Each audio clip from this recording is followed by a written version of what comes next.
क्या निशा को इंसाफ दिलवा पाएंगे चंद्रशेखर आजाद? बहुजन नेताओं को भी दी चेतावनी। नमस्कार, आप देख रहे हैं न्यूज गंगा और मैं हूं आपके साथ निशा भारद्वाज।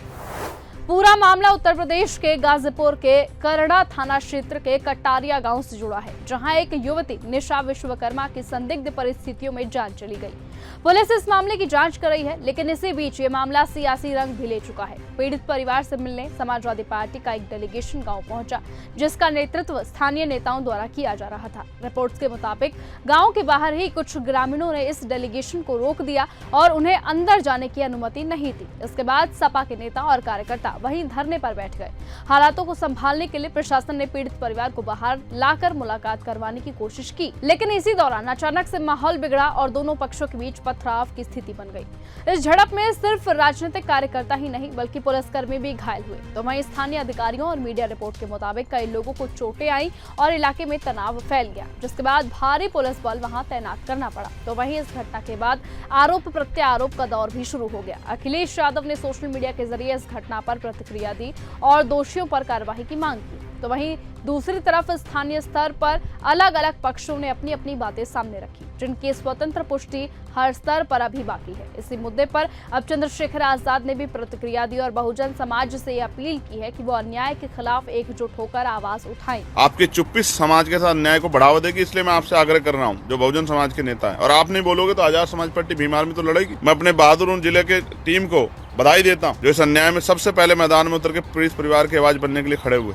जाना तो सत्ता पक्ष को चाहिए, उन मंत्रियों को चाहिए जो अति पिछड़े समाज के नेता बनने के ठेकेदार बन के घूम रहे हैं, जो सरकार में मंत्री बन के बैठे हैं, विधायक हैं। इन गुलामों का जमीर मर गया है, आज इनको समाज नहीं दिख रहा है। उन्होंने अपने बयान में ये भी कहा कि समाज की चुप्पी अन्याय को बढ़ावा देती है और लोकतंत्र तरीके से संघर्ष करना जरूरी है। उनके बयान में कुछ कड़े शब्द भी थे, जो उनके राजनीतिक और सामाजिक दृष्टिकोण को दर्शाते हैं। लेकिन यहाँ समझने वाली बात यह है कि किसी भी संवेदनशील मामले में, चाहे वो किसी की जान की जांच हो या फिर उसके बाद हुई झड़प की, सच्चाई को पूरी तरह से सामने लाना आवश्यक होता है। और अभी इस केस में पुलिस जांच जारी है। किसी भी निष्कर्ष पर पहुंचने से पहले आधिकारिक रिपोर्ट का इंतजार करना जरूरी है।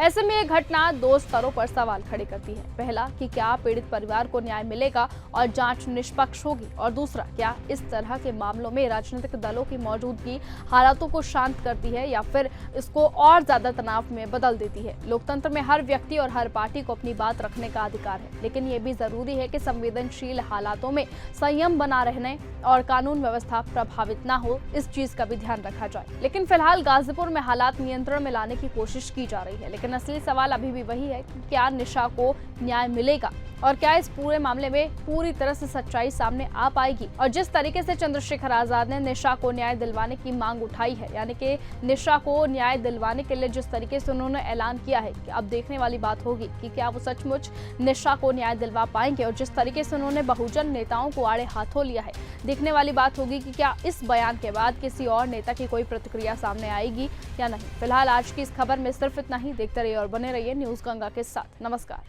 अगर आपको यह हमारा वीडियो पसंद आया हो तो इसे लाइक और शेयर करना बिल्कुल ना भूलें। साथ ही हमारे चैनल न्यूज गंगा को सब्सक्राइब और फॉलो जरूर करें, ताकि देश और दुनिया की हर बड़ी खबर आप तक सबसे पहले पहुंचे।